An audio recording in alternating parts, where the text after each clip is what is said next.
나누시기 바랍니다.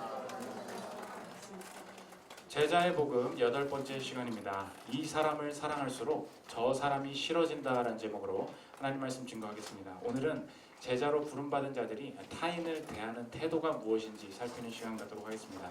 본문은 너무 유명합니다. 원수를 사랑하라. 그 교회 다니지 않는 사람들도 다 아는 구절인데, 그렇죠. 유명할수록 대단한 구절일수록 우리의 삶과는 동떨어져 있을 때가 참 많이 있습니다. 원수를 사랑하라. 성경에 있는 말이지요. 이렇게까지만 알고 천국 가겠습니다. 이런 다짐을 하는 사람들이 많지 않습니까? 이 삶이 정말 우리의 직장에서 또 우리 가정에서 유효한 이야기인지, 말씀에 담긴 의미가 무엇인지 살피는 시간 갖도록 하겠습니다. 세 가지로 나눠서 살피겠습니다. 첫째로 원수의 형성, 둘째로 원수의 실종, 셋째로 원수의 무게, 이 세 가지로 나눠서 살피겠습니다. 첫째로 살필 것은 원수의 형성입니다. 오늘 예수님은 기존의 바리새인과 서기관들이 기존의 율법을 잘못 가르치고 있었던 것을 수정해 주시는 마지막 장면입니다. 오늘 5장에 6가지 내용이 나오는데 오늘 마지막입니다. 이웃을 사랑하고 원수를 미워하라. 그 얘기 들었지? 너희들이 잘못 가르치고 있구나 말씀하십니다. 43절 보십시오. 또 내 이웃을 사랑하고 내 원수를 미워하라 하였다는 것을 너희가 들었으나, 이 얘기 나오거든요, 성경에. 그런데 잘못 가르치고 있다는 거예요. 이 근거 구절이 레위기 19장 12절인데 기존 지도자들이 무엇을 잘못 가르치고 있었는지 알 수 있습니다. 제가 한번 동시에 띄워드릴 테니까 밑줄에서 다른 부분을 한번 찾아보십시오. 숨은 그림 찾기입니다. 또 내 이웃을 사랑하고 내 원수를 미워하라. 이렇게 말씀하셨는데, 레위기에 보면 원수를 갚지 말며 동포를 원방하지 말며 내 이웃 사랑하기를 내 자신과 같이 사랑하라. 어디가 틀렸습니까? 이웃 사랑하기 해라. 똑같습니다. 그런데 원수를 갚지 말라라고 적혀 있었는데 그걸 뭐라고 해석해서 적용해서 가르쳤느냐? 원수는 그러니까 미워해도 된다. 이렇게 가르쳤다는 거예요. 바로 여기가 문제고 핵심이었다는 것입니다. 예수님은 지금 말씀하시는 게 무엇입니까? 너희들의 이웃 사랑 방식은 틀렸다. 왜? 뭐가 틀렸는지 어떻게 아느냐? 이웃을 사랑할수록 원수가 점점 미워지게 될 거라는 거예요. 이웃을 사랑할수록 원수가 미워진다면 이웃 사랑을 잘못 실행하고 있다는 뜻이라는 것입니다. 왜 이들은 원수가 점점 미워졌냐? 이웃을 자기 마음대로 정의했기 때문이다. 오늘 이게 핵심이라는 거예요.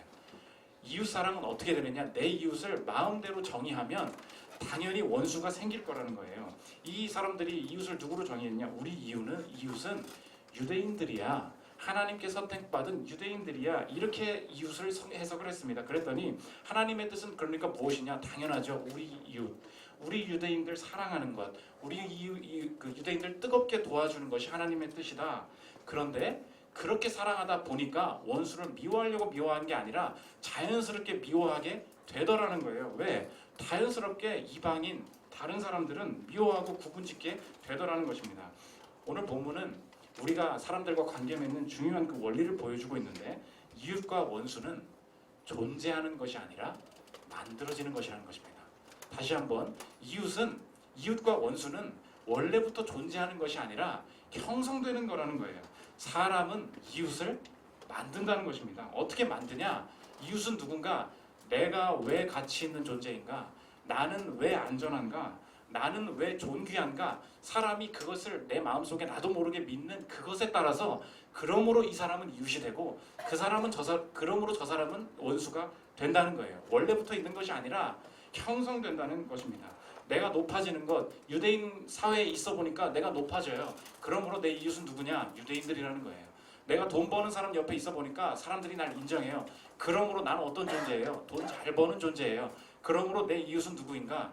돈을 벌고 투자처를 아는 사람들, 그 사람들이 나의 이웃이 되고, 자연스럽게 보니까 돈 벌 줄도 모르고 돈이 뭔지도 무서움도 알지 못하는 저 가난한 자들, 게으른 자들이 한심해 보이고 상종하지도 못할 사람처럼 나에게 보인다는 것입니다. 언제 이웃이 존재한데, 언제 원수가 존재한데? 그렇지 않아. 너의 마음속에서 이웃은 만들어진다는 거예요. 이웃과 원수가 순식간에 변한다는 예를 일상에서 쉽게 들어보려고 하는데, 이거 우리 지각 얘기 있지 않습니까? 교회에 11시까지 오는 게 쉽지 않죠.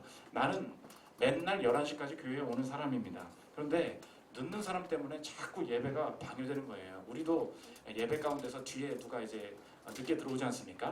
사람들이 팁을 알려주더라고요. 앞에를 쳐다보면서도 옆 뒤에서 누가 보이는지 알 수 있대요. 우리 교회 여기 피아노가 있지 않습니까? 피아노 깨끗이 닦여 있다는 거예요. 요 사이로 보면은 전도사님 쳐다보다가 살짝 옆에 보면 내가 집중하고 있는 척하면서도 저 뒤에 어떤 놈이 지각하는지 다 살펴볼 수 있다는 것입니다. 나는 일찍 온 사람이니까 너무 자신 있는 거예요. 누가 예배가 장난이야? 11시까지 와야지. 그러니까 점점 늦게 오는 사람들이 싫어지는 거예요. 그런데 뭐 우리 교회 늦게 장진범 형제를 한번 예로 들겠습니다. 진범 형제가 키가 크잖아요. 그러니까 저 사람은 키만 커가지고 왜 이렇게 늦게 오는지 모르겠어. 등치는 커가지고 맨날 카메라는 가리고 예배를 방해하는 존재들이야. 그래서 어떤 사람들이랑 얘기하네. 예배 끝나고 오늘 일찍 온 사람들이랑 리더들이랑 자꾸 이렇게 껴서 얘기한다는 거예요.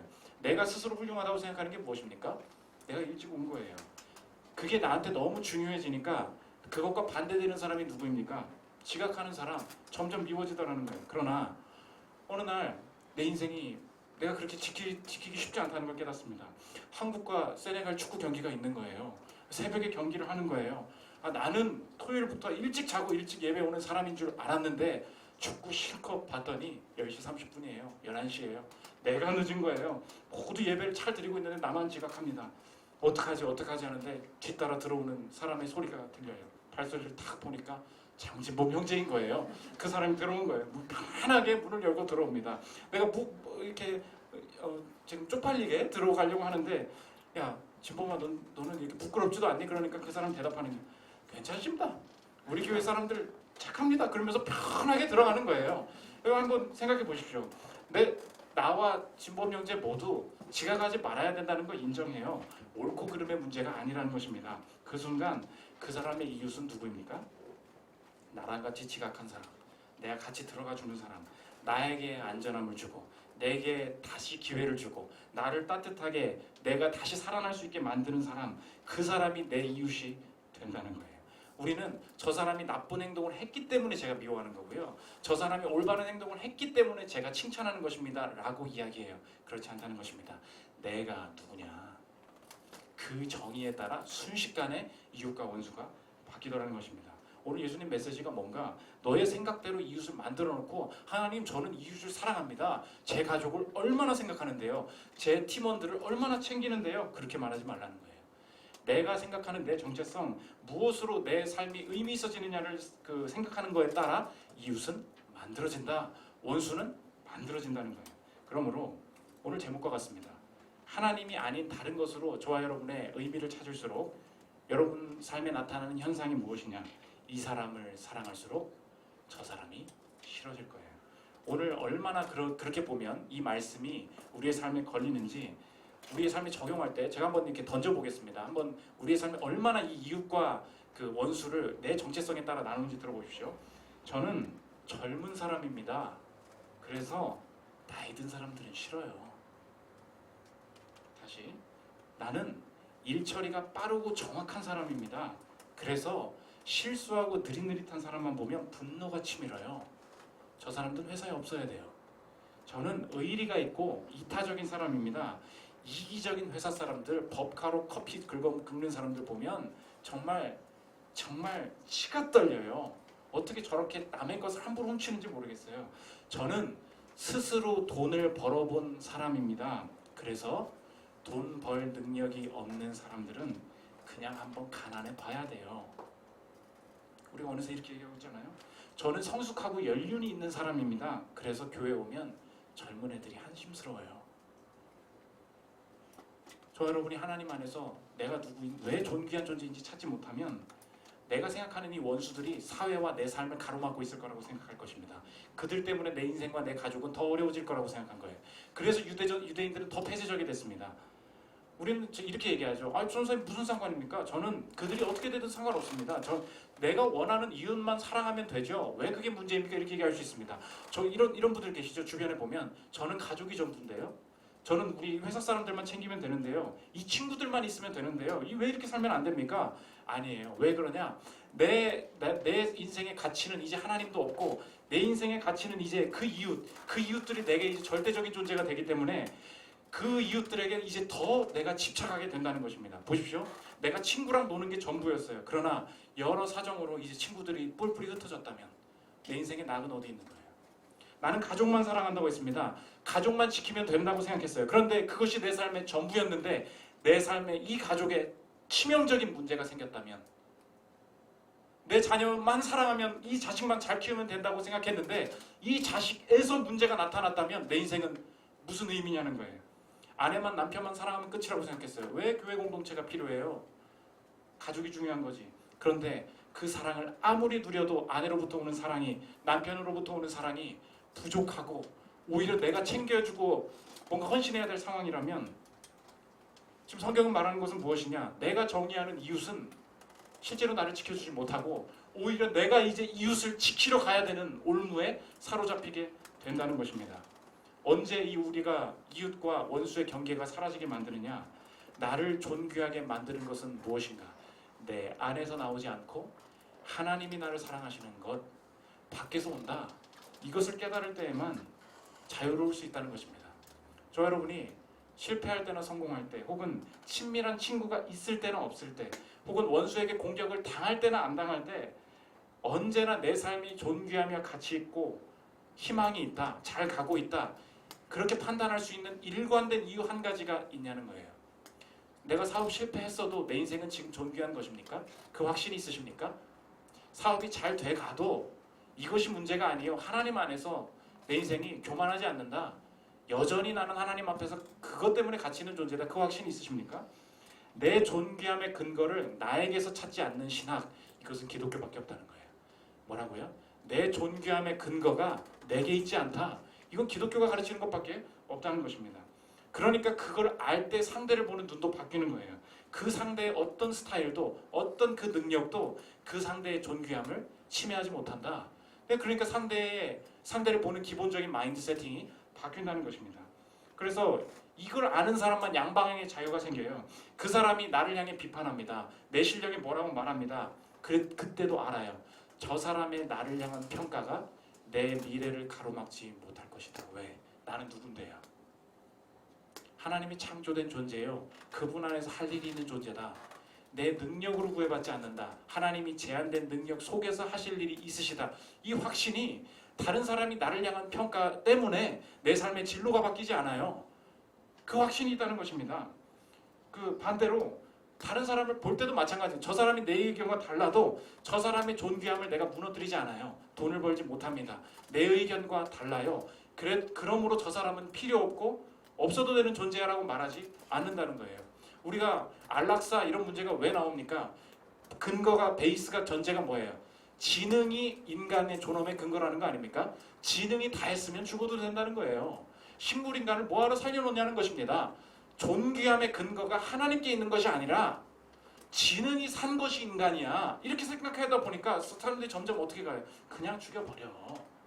이렇게 간다는 것입니다. 이게 사회적으로도 문제가 된다는 거예요.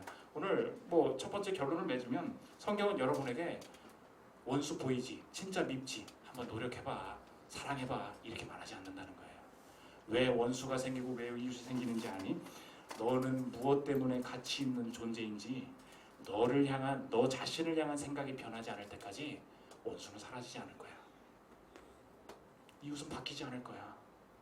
거기서부터 원수는 형성된다는 것입니다. 두 번째 살필 것은 원수의 실종입니다. 전사님, 그래도 실제로 우리의 직장이나 가정에서 나쁜 말을 하고 꼴 보기 싫은 사람들이 이렇게 많은데 이 일상의 행복을 뺏어가는 사람들을 내가 어떻게 실제적으로 대하고 사랑할 수 있습니까? 이 원수와 그 이웃의 경계가 허물어지는 훈련을 하나님께서 어떻게 일상에서 실제로 하게 하시는가? 두 가지인데, 첫째로 내적 충만을 주신다는 것입니다. 우리에게 부어주시는 내적 충만이 있다는 거예요. 오늘 예수님이 하나님의 성품을 소개하는데 의인과 악인 모두에게 비를 내리시고 은혜 주신다는 거예요. 45절 보십시오. 이같이 한즉 하늘에 계신 너희 아버지의 아들이 되리니 이는 하나님이 그 해를 악인과 선인에게 비추시며 비를 의로운 자와 불의한 자에게 내려주심이라. 하나님은 의로운 자와 불의한 자를 행위로 구분하지 않으시고 은혜 주신다는 거예요. 다시 말하면 상대의 성품, 상대의 반응에 따라 내 비가 내려주시는 비가 바뀌는 것이 아니라는 거예요. 그 안에 스스로 충만한 사랑 때문에 흘러나오는 것이지, 상대가 누구이고 상대가 하나님을 존귀하게 여기느냐 아니냐에 따라 내가 비치는 빛이 바뀌지 않는다는 것입니다. 이걸 뭐라 그러냐 쭉 설명한 다음에 이걸 보고 교리적으로 하나님은 완전하시다. God is perfect. 하나님의 완전하심, 이게 교리인데 하나님의 성품이라는 거예요. 저렇게 행동하는 것이 하나님의 완전하십니다. 뭐 어떻게 행동하는 건데요? 완벽하게 깔끔하게 일처리를 하라 그게 아니라 오늘 문맥상에서 하나님은 완전하시다 그 말은 뭐냐? 악인과 선인에게 비를 주신다. 그게 무슨 말이에요? 상대의 상태나 반응에 관계없이 스스로가 가지고 계신 충만함으로 흘러나오는 은혜, 스스로가 가진 충만함으로 상대에게 빛을 주는 것, 이게 완전함이라는 거예요. 48절 보십시오. 그러므로 하늘에 계신 너희 아버지의 온전하심과 같이 너희도 온전하라. As your heavenly Father is perfect. God is perfect. 하나님은 완전하시다. 그게 뭔데요?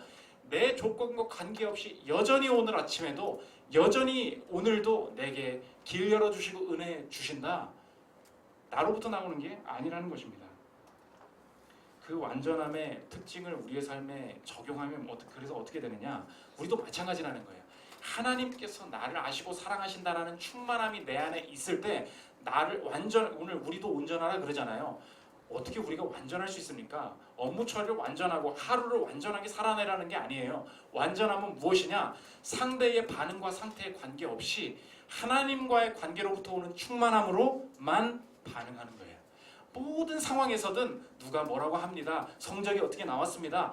그때마다 반응이 어디로부터 나오느냐? 욕을 했으니까 받아치는 거죠. 이거 무슨 말이에요? 상대가 준 것에 대해서 반응하는 것이지 않습니까? 그러나 완전함은 무엇인가? 그분이 내게 주신 사랑 때문에 늘 내 안으로부터 반응합니다. 이게 완전함이라는 것입니다. 46절 47절 이게 완전함의 행동이라는 거예요. 보십시오.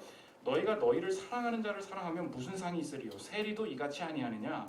또 너희가 너희 형제에게만 무난하면 남보다 더하는 것이 무엇이냐? 이방인들도 이같이 아니하느냐? 쉽게 풀어보겠습니다. 사랑하지 않는 자를 사랑하는 힘이 어디서 나오냐는 거예요. 그 사람의 내면에서 나온다는 것입니다. 내가 무난한 인사하는 거잖아요. 나한테 먼저 인사하지 않은 사람한테 회사에서 내가 어떻게 인사할 수 있냐는 거예요. 그게 어떻게 나오냐는 것입니다. 왜? 사랑받을 자격이 없는 나를 먼저 사랑하시고 내가 하나님께 인사하지 않았지만 하나님이 오늘 아침에도 내게 먼저 인사하셨다. 이걸 아는 사람만 먼저 인사할 수 있다는 것입니다. 오늘 여러분 이거 믿으십니까? 내가 오늘 하나님을 찾지 않았는데 하나님은 오늘 아침에도 내게 먼저 인사하셨어요. 그 확신 있으십니까? 내가 지하철을 타고 갑니다.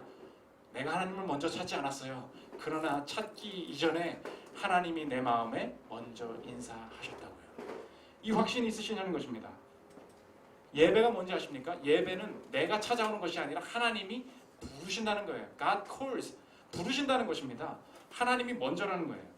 이 충만함 때문에 모든 걸 감당할 수 있다는 것입니다.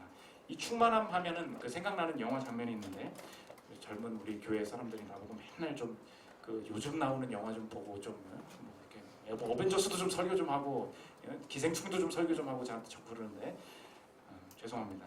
97년에 타이타닉이라는 영화가 나왔는데 다 명장면이죠. 근데 제가 이 충만함 하면 꼭 기억나는, 여러분은 기억도 못하겠지만 배를 타지 않습니까? 타이타닉을 탁 탄 다음에 도박하다가 표를 얻지 않습니까? 레오나르도 디카프리오가 밖에서 출발하기 전에 손을 흔들어요. 근데 그 대사가 너무 저는 인상적인 거예요. 파브리지오라는 친구가 있는데 사진 한번 보여주시면 요 사진입니다. 저희 집에 노트북이 좋지 않아서 블루레이 이런 파일 끊겨서 이 장면을 찾느라고 제가 화질이 안 좋은 걸로 어쩔 수 없는 대신 이때 말하는 장면이에요. 이게 충만함이라는 거예요. 들어보십시오. 그 다음 대사입니다. 파브리지오가 말합니다. 재밌는 영어로 You know somebody 그래요. You know somebody. 누가 아는 사람 있는데 흔드냐는 거예요. 제 얘기 말합니다. Of course not. 없지. 내가 아는 사람이 어디 있어. 그런데 뭐라 그래요? That's not the point. That's not the point. 아는 사람 있어서 손 흔드냐? 너 아는 사람 있어야 손을 흔들어야 될 거 아니야? You know somebody. 뭐라 그래요? Of course not. 없지. 근데 뭐예요? That's not the point. 그럼 얘의 포인트는 뭐예요? 난 타이타닉 탔다는 거예요. 그 엄청난 충만함이 알지도 못하는 사람한테 굿바이 굿바이 하게 만든다는 것입니다. 이게 저거다. 저게 충만합니다. 우리 현실적인 실행을 물어보겠습니다. 그 사람을 어제와 관계없이 오늘 아침에 하나님께서 내게 인사하신 것 때문에 어제 저 사람과 업무적인 다툼이 있었고 저 사람과 의견 충돌이 있었지만 여전히 커피를 건네고 여전히 즐겁게 인사할 수 있는 힘이 여러분에게 어디서 나오냐는 거예요. 내적 충만을 주신다는 것입니다. 우리는 늘 얘기해요. 저 사람이 인사를 안 했기 때문에 나도 안 하는 거라고요. 그게 어떤 세계관인데요. 상대의 반응과 상대의 상태에 따라 내 삶도 반응하겠습니다. 이거 아닙니까? 이거 이웃과 원수가 어떻게 경계가 사라지느냐? 내적 충만밖에 없다는 것입니다. You know somebody. 인사했느냐? 이거 아니에요? 저 사람이 너 아느냐? 잘해줬느냐? 아니다. That's not the point. 거기서 살 수 있다는 것입니다. 여전히 그를 선대해도 나는 무너지지 않으리라. 여전히 그에게 합리적으로 대해도 내 삶의 인사이동 가운데 하나님께서 인도하시리라. 이 확신이 우리를 붙들 수 있다는 것입니다. 두 번째, 기도의 과정을 통과하게 하신다는 것입니다. 오늘 단순히 원수를 사랑하라고 말씀하시지 않고 특이하게 기도하라고 말씀하십니다. 44절 다시 한번 보겠습니다. 나는 너희에게 이르노니 너희 원수를 사랑하며 너희를 박해하는 자를 위하여 기도하라. 원수를 사랑하는 과정 속에 기도가 담겨 있다는 거예요. 이 시대의 메시지랑 반대적으로 대조해 보면 분명히 드러나는데 이 시대의 문화의 목소리는 여러분에게 용서를 뭐라고 말하냐면 용서를 선언하십시오. 용서를 발표하십시오. 용서를 결정하십시오. 이렇게 말한다는 것입니다. 그래서 연예인들이 나와서 죄송합니다. 사과했으니까 용서합니다. 발표하면 그게 용서라는 거예요. 용서는 결정도 아니고 용서는 뭐 선언도 아니고 발표도 아니라는 거예요. 성경이 말하는 원수 사랑은 무엇이냐? 기도라는 것입니다. 자꾸 여러분 그래서 교회에서 그렇게 말하지 마세요. 뭐 삶을 나눴더니 나는 아버지를 아직도 용서할 수 없습니다. 뭐 얘기 나와요. 리더들 그러지 말아요. 용서하는 게 하나님의 뜻이라고. 용서하면 편해진다고. 용서했어 안 했어? 다음 주에 yes, no로 대답하세요. 했어요 안 했어요? yes, no가 아니라는 것입니다. 성경이 말하는 원수 사랑은 뭐냐? 기도라는 거예요. 용서라는 고통이라는 책을 쓰신 스티븐 첼이라는 신학자분이 계신데 용서에 대한 수많은 살인 사건, 테러, 용서에 대한 가장 현실적인 책인 것 같아요. 거기서 뭐라고 말하냐? 용서 자꾸 선언하게 만들지 말라는 거예요. 그거 성경적인 용서 아니라는 것입니다. 용서 안에 분노가 있고 용서 안에 내 북받침이 함께 있다는 거예요. 들어보십시오. 용서의 스펙트럼 안에는 밖이 아니라는 거예요. 분개심과 복수심 같은 감정들도 같이 들어있는 까닭에 용서 과정을 거치면서 이러한 감정들이 종종 터져나오기도 하고 심지어 수년이 지난 후에 불쑥 올라오기도 한다. 용서의 실천은 끊임없는 소소한 제스처와 의도들을 포함한다. 이거라는 거예요. 제스처와 의도 과정 속에 있다는 것입니다. 문제는 피해자가 가해자를 용서할 수 있는가 아닌가가 아니라 우리가 복수의 대안을 생각할 만한 환경을 조성하고 있는가 아닌가라는 뜻이다. 이 과정 속에 아주 작은 제스처 속에서 용서는 평생 이루어진다는 것입니다. 여러분 생각해 보세요. 용서했죠? 우리 가정 피해준 사람, 돈 떼먹은 사람, 이런 사람들 용서한 것 같죠? 그러나 어느 날 봐봐요. 내가 그것 때문에 대학 못 들어가 봐. 내가 그것 때문에 취업 늦어봐 봐요. 교통사고가 났어요. 이 가정의 문제 처리하느라 내 직장 그만둬 봐요. 처음에는 용서하고 하나님의 뜻이겠지 해봐요. 그렇게 끝나요? 2년 후에 북받쳐 올라와. 내가 진짜 중요한 일 해야 될 때 그게 날 가로막을 때 분노가 다시 올라온다고요. 용서가 선언입니까? 그러지 않아요. 과정이라는 것입니다. 그 과정 속에 나는 하나님 때문에 존귀한 존재다 하실 일이 있다라는 그 기도 속에 끊임없는 과정 속에 하나님이 하실 일이 있다는 것입니다.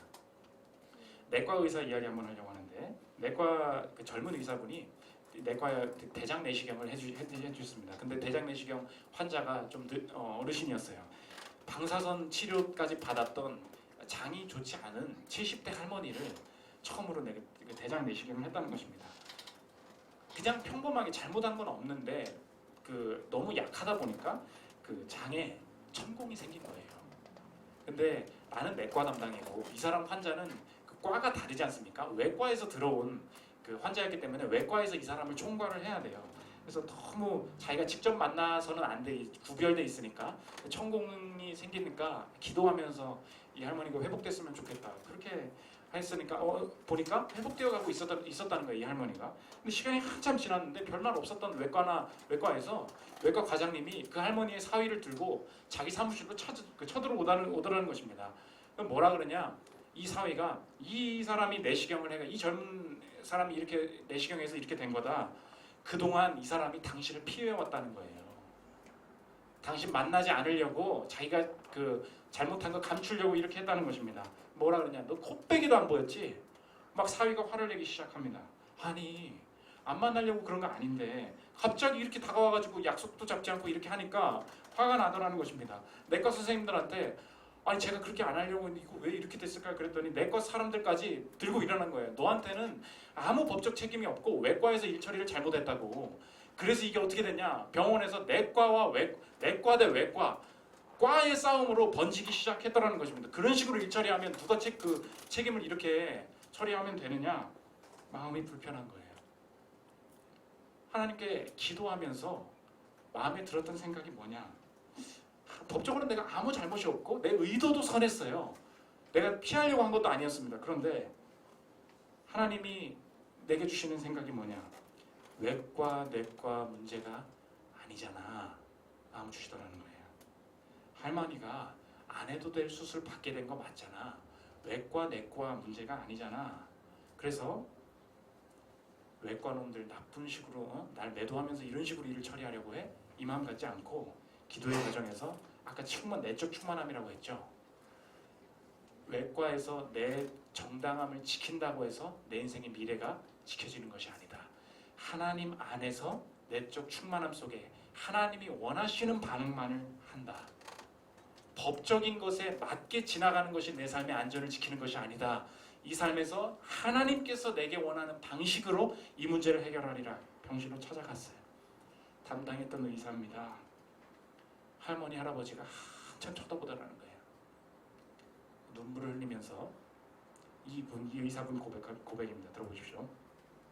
어리둥절해 하시는 할머니 할아버지 앞에서 제 소속과 이름을 밝혔습니다. 순간 할머니와 할아버지 눈에는 눈물이 핑 돌았고 할머니는 제 손을 잡고 한참 동안 우셨습니다. 아마도 그동안의 억울함과 분노, 체념 등 여러 가지 감정이 북받치는 것 같았습니다. 저도 할 말이 없어서 그냥 눈물만 흘렸습니다. 할머니는 한동안 우시더니 와줘서 고맙다고 하셨고 당신 손녀 같다고 하시면서 밥은 잘 먹고 지내냐고 말씀하셨습니다. 할머니가 뭐라 그러냐? 나 너한테 원망 없다. 당신 좋은 의사 되었으면 됩니다. 그 할아버지가 뭐라 그러냐? 이번 일로 제재받은 거 없냐고. 내가 병원장한테 직접 가겠다. 제재받은 거 있으면 풀어달라고. 서로 애매한 상황들이 있었어요. 저는 이 이야기가 왜 현실적이라고 생각하냐면 저와 여러분 원수와 이웃이 구별됩니까? 나는 언제나 실수 안 해요? 그렇지 않죠. 우리가 원수를 새기는 과정들을 보면 직장이나 가정에서 잘 봐요. 꼬인다고. 잘 보십시오. 일상의 원수는 이렇게 복합적으로 생깁니다. 실수가 있었고요. 그렇죠. 피해자가 나타났고요. 그 처리 과정에 나를 향한 부당한 대우가 있습니다. 그러니까 내가 점점 억울해져요. 그러니까 내가 상처를 입고 나도 억울한 게 있는데 처리는 또 내가 해야 돼요. 인생의 일상의 이 억울함들이 다 이런 거 아니에요? 이 잘못들이 다 섞여 있다는 것입니다. 그 상황 전체에 뭐가 있었냐? 기도의 과정이 있었다고요. 외과 내과 싸움을 멈추고 이 용서의 승리가 언제 왔느냐? 하나님이 원수된 나를 품으신 분이니 내과에서 내 자리를 지키려고 혹은 저 사람 앞에서 내 정당성을 말하는 방법을 통해서 내가 내 미래를 지키려고 하지 않겠다. 내적 충만 속에 하나님의 뜻을 행할 때 승리가 있더라는 것입니다. 저 여러분, 내가 생각하는 완전함으로 날 지킬 수 없을 것입니다. 난 일처리 깔끔하게 했는데요. 근데 주변 원수들은 더 생기고 계시지 않습니까? 그렇지 않아요? 우리 그거라는 거예요. 내가 생각하는 완전함이 뭔데요? 저는 이 회사에서 잘못한 게 없습니다. 이거 아니에요? 저는 실력으로 부족할 게 없습니다. 왜 저를 뽑아주지 않으세요? 이거 아닙니까? 그거 아니라는 거예요. 내 내적 충만함은 오직 하나님과의 관계에서 온다. 하나님께서 여실 새 길이 있다는 것입니다. 마지막 세 번째, 원수의 무게입니다. 우리 이렇게 생각해요. 아니, 이 추상적인 하나님의 사랑이 내가 전사님 삶의 무게가 그렇게 쉬운 게 아닙니다. 이거 어떻게 감당해야 될 무게가 이렇게 많은데 내 삶에 해를 입히는 그 무게를 어떻게 하나님의 사랑이라는 그 추상적인 것만으로 이길 수 있겠습니까? 무게가 다가올 때 더 큰 무게로 이길 수 있다는 것입니다.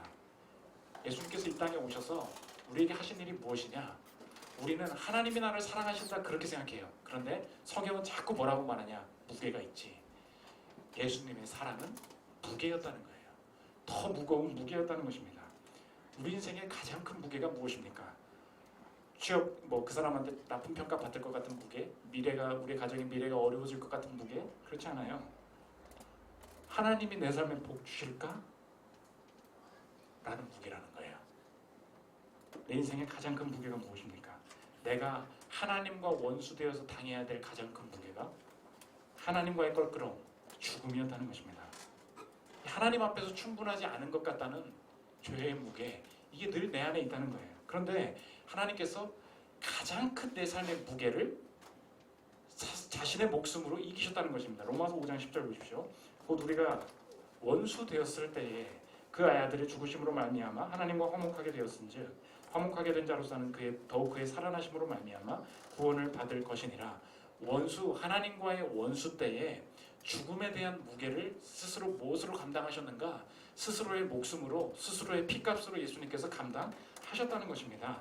우리가 이 무게를 알 때 하나님을 사랑하십니다. 알아요, 전도사님. 그렇게 하지 말고 하나님의 사랑을 어떻게 받아들여야 되냐? 무게가 있으면 무게로 해석해야 된다는 거예요. 하나님이 내 삶에 어떤 무게를 감당하셨느냐? 죽음의 문제, 하나님을 대적하는 무게를 감당하셨다는 것입니다. 그러므로 우리가 이 땅의 삶을 살 때마다 그 무게를 가지고 해석할 수 있다는 거예요. 무거운 우리의 삶의 가장 무거운 무게를 십자가로 이기셨으니 내 삶의 취업이나 가정이나 질병이나 가벼운 무게들도 온전히 십자가의 능력으로 감당해내게 하시리라. 이 충만함이 있다는 것입니다. 그래서 예수님이 이 무게를 어떻게 감당해내셨냐? 기도로 감당하셨다는 거예요. 오늘 우리 보고 기도하라고 하셨는데 오늘 이 본문 원수를 위하여 박해받는 자를 위하여 기도하라. 누가 기도하셨어요? 끊임없이 이 치열한 과정을 겪으셨던 분이 누구예요? 겟세마네 동산에서 이분이 기도하셨습니다. 누가복음 22장 42절이에요. 사랑이 쉽다고? 원수 사랑이 쉽다고? 사랑은 무게야. 42절입니다. 이르시되 아버지여 만일 아버지의 뜻이거든 이 잔을 내게서 옮기시옵소서. 그러나 내 원대로 마시옵고 아버지의 원대로 되기를 원하나이다 하시니 예수께서 힘쓰고 애써 더욱 간절히 기도하시니 땀이 땅에 떨어지는 핏방울같이 되더라. 왜 이렇게 땀이 나세요? 더워요? 에어컨 안 틀었어요? 여름이에요? 이런 거예요? 뭘 그렇게 땀을 흘려요? 남 사랑하는데. 용서하면 되는 거지. 용서해야 될 이유가 무엇인가? 이유의 근거가 그들에게 있지 않다. 온전한 이 생각만 가지고 십자가로 가시기 위해 그 고민이에요. 내가 왜 십자가 져야 하는가? 사랑해야 될 근거는 나의 충만함에 있다. 사랑해야 될 근거는 그들에게 있지 않다.